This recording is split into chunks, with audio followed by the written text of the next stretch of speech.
When Barron Trump gave up his first-class seat for an elderly veteran, no one could have predicted the shocking revelation that would unfold mid-flight. What began as a simple act of kindness soon became an unforgettable moment that left the entire plane in stunned silence. The cabin buzzed with the usual mix of chatter and rustling luggage as passengers prepared for takeoff. Outside, the brisk morning air at Ronald Reagan Washington National Airport hinted at the promise of a routine journey, but Flight 247 to Newark was about to become anything but ordinary. Among the crowd of travelers was a young man seated in first class, a face many recognized instantly, though his demeanor suggested he wished they wouldn't. Barron Trump, now a teenager over 6 feet tall, sat quietly by the window, thumbing through a hardcover book. Unlike others in his family, he rarely appeared in public, but the name on his boarding pass meant attention was inevitable.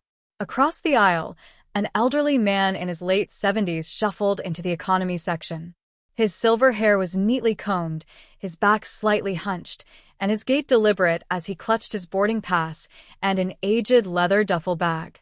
Passengers exchanged glances as he passed, his military jacket, adorned with faded patches and medals, telling a story of service and sacrifice.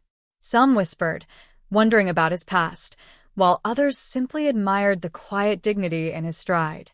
He took a seat near the back of the plane, wedged between a talkative businessman and a restless toddler. Meanwhile, flight attendants moved briskly through the aisles, ensuring everyone was seated for takeoff. Just as the cabin door closed, a ripple of tension coursed through the air. The elderly veteran had become visibly upset, insisting he needed a different seat. As the veteran apologized for the inconvenience, the commotion drew Barron's attention from his comfortable spot in first class. He watched the scene unfold, leaning slightly into the aisle, his brows furrowing in thought. Then, without a word, he pressed the call button for flight attendant. "Excuse me," Barron said softly when she arrived. "Can I switch seats with the gentleman in the military jacket?" The flight attendant blinked, momentarily stunned. Passengers in first class glanced up from their newspapers and tablets, their curiosity piqued. Barron's offer was unexpected, especially in a world where privilege often went unchallenged. But his expression was earnest, and his tone left no room for negotiation. "Let me check," the attendant replied, her voice carrying a note of surprise as she walked briskly toward the back of the plane. As Barron stood to grab his carry-on bag, murmurs in first class grew louder. A woman across the aisle leaned toward him. "You don't have to do that, you know," she said, her voice tinged with confusion. "You paid for this seat." Barron simply smiled and shrugged. Some people deserve it more. What happened next would change the tone of the entire flight. The flight attendant returned moments later, her expression a mixture of curiosity and admiration. "He said he'd be happy to switch," she informed Barron, her voice carrying a slight tremble. It wasn't every day someone voluntarily gave up a first-class seat, let alone a teenager with a name that turned heads. Barron smiled politely and nodded, grabbing his bag before making his way down the narrow aisle. Passengers whispered as he passed, some nudging each other to confirm what they were witnessing. A few even reached for their phones, subtly snapping photos. Barron seemed unaffected by the attention, his focus solely on the man now seated near the back. When Barron arrived, the elderly veteran looked up, confused. "Are you sure, young man?" he asked, his voice weathered but firm. "You don't have to do this for me." "I want to," Barron replied, extending a hand. "Thank you for your service. Please take my seat." The veteran hesitated for a moment, as if debating whether to accept the gesture. But the sincerity in Barron's eyes was undeniable. Slowly, the man stood, shaking Barron's hand firmly. "Well, thank you. That's mighty kind of you." As the veteran made his way to first class, murmurs among the passengers grew louder. A young mother in row 15 whispered to her teenage daughter, "Did you see that? He just gave up his seat." The businessman seated next to Barron looked over, raising an eyebrow. "Never seen anything like that on a flight," he muttered, half to himself. Barron slid into the now vacant economy seat, adjusting his tall frame to fit the tighter space.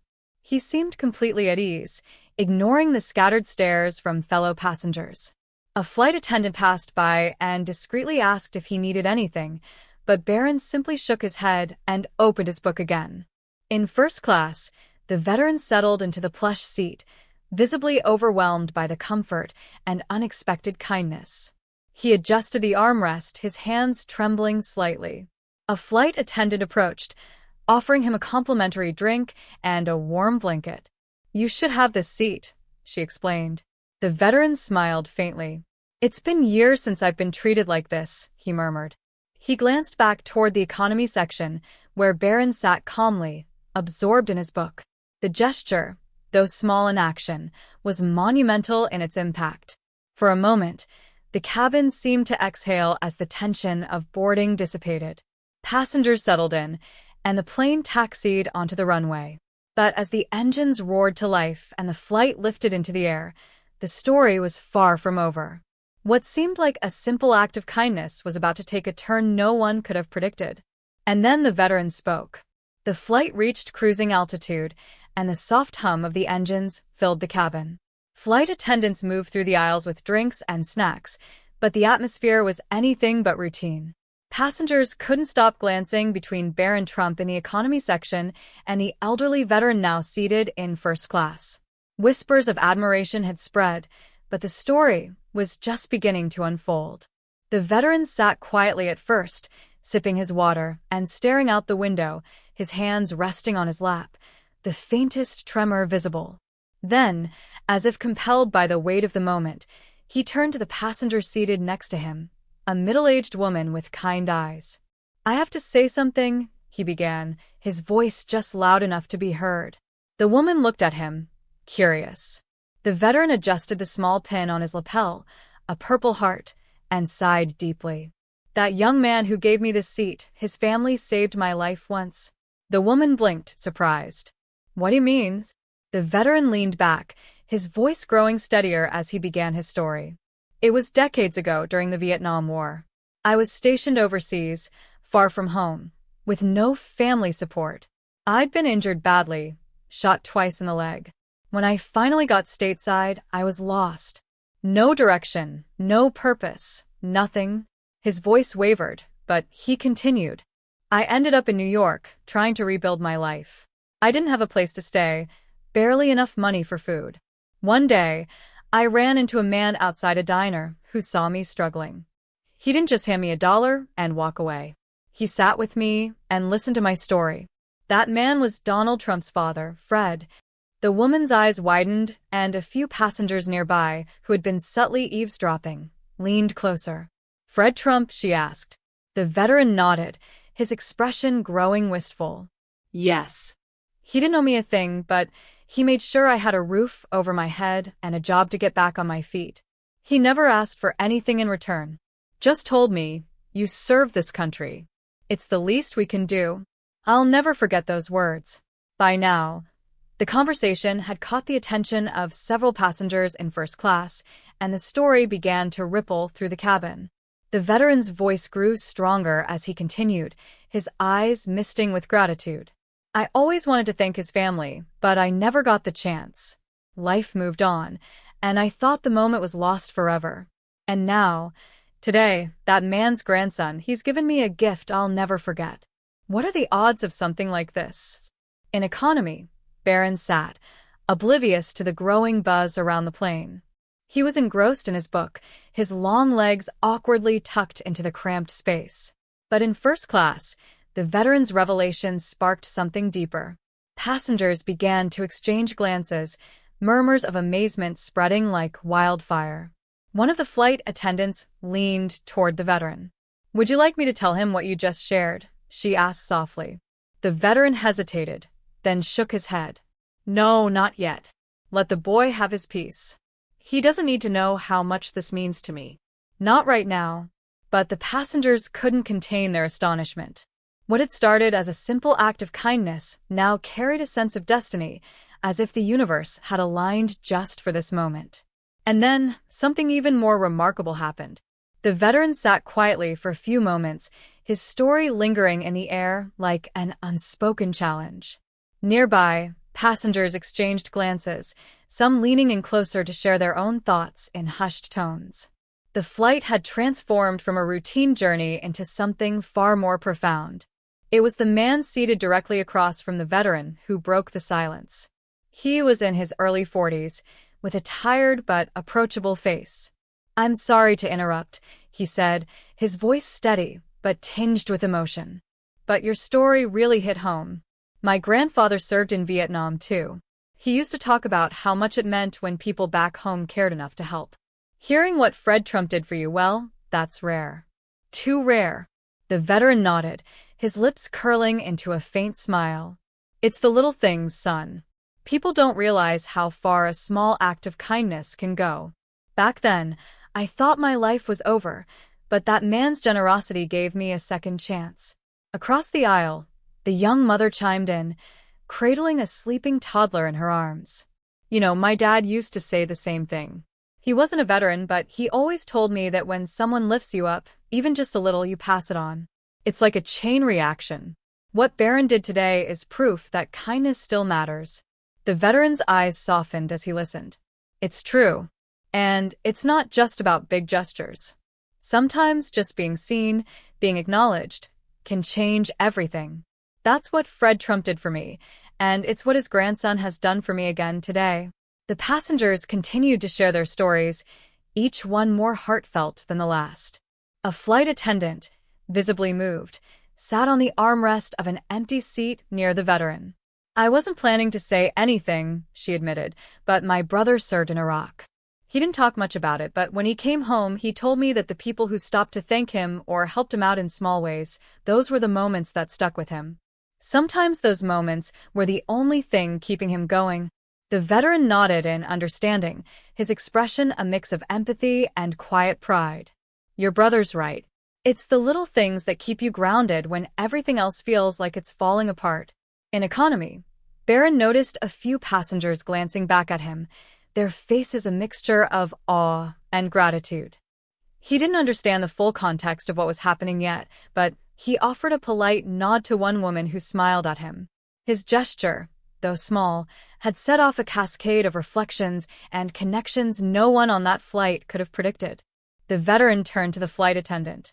"You know," he said, "I've always believed that gratitude doesn't just stop with the person who helps you. It grows. Fred Trump helped me rebuild my life, and I've spent every day since trying to honor that by helping others." Today, Barron reminded me of that mission. It's funny how life works, isn't it? The plane hit a patch of turbulence, jolting everyone slightly, but the mood in the cabin remained steady. The conversations felt like a shared catharsis, as if every person on board was connected by an invisible thread of kindness, gratitude, and human resilience. And just as the plane began its descent, the most unexpected moment of all unfolded. As the plane began its descent into Newark, the conversations in first class quieted. The veteran sat with his hands folded, staring out of the window, deep in thought. Across the cabin, passengers exchanged knowing glances, some still marveling at the unusual turn of events. Just as the captain announced the final approach, the flight attendant who had been listening earlier approached Barron in economy. She knelt slightly to meet his eye level and spoke softly. "I wanted to let you know that the gentleman you gave your seat to shared something extraordinary about your family. Would you like to hear it?" Barron looked up from his book, his curiosity piqued. He closed the cover slowly, the title unreadable to those around him. "Sure," he replied simply, his tone calm but intrigued.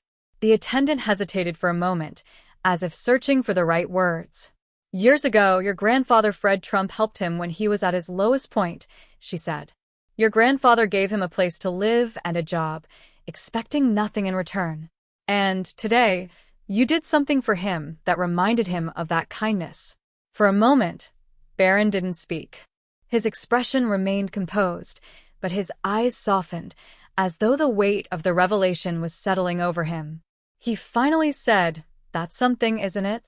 The flight attendant smiled. "It is. I thought you should know." As the plane touched down, the veteran stood, preparing to disembark. To everyone's surprise, he walked directly to the economy section, his eyes scanning the rows until they landed on Barron. The young man, now standing to retrieve his bag, looked up in surprise. The veteran extended a hand. "Young man, I wanted to thank you face to face. What you did today, it brought me full circle. Your family has a history of kindness, and you've carried that forward. Never forget how much these moments matter." Barron shook his hand firmly, his voice steady but quiet. "I didn't do anything special, sir. You deserved it." The cabin was silent now, passengers watching the exchange unfold with rapt attention. Some had tears in their eyes, others wore small, thoughtful smiles.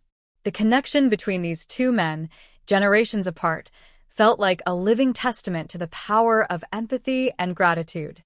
As the passengers disembarked, many paused to thank Barron for his gesture. Others approached the veteran, offering handshakes and words of gratitude for his service. The mood was unlike anything anyone had experienced on a flight before. At the gate, the veteran turned once more before leaving, tipping his hat toward Barron. "You've got a good heart, son. Don't ever lose that." Barron nodded, his usual reserved demeanor softening just enough to show the impact of the words. As he walked toward the baggage claim, he pulled out his phone and typed a brief message. He hesitated, then hit send. The text read, "Grandpa would have been proud of this one." And as the veteran walked away, Barron's heart swelled with the quiet understanding that the legacy of kindness was something worth holding on to.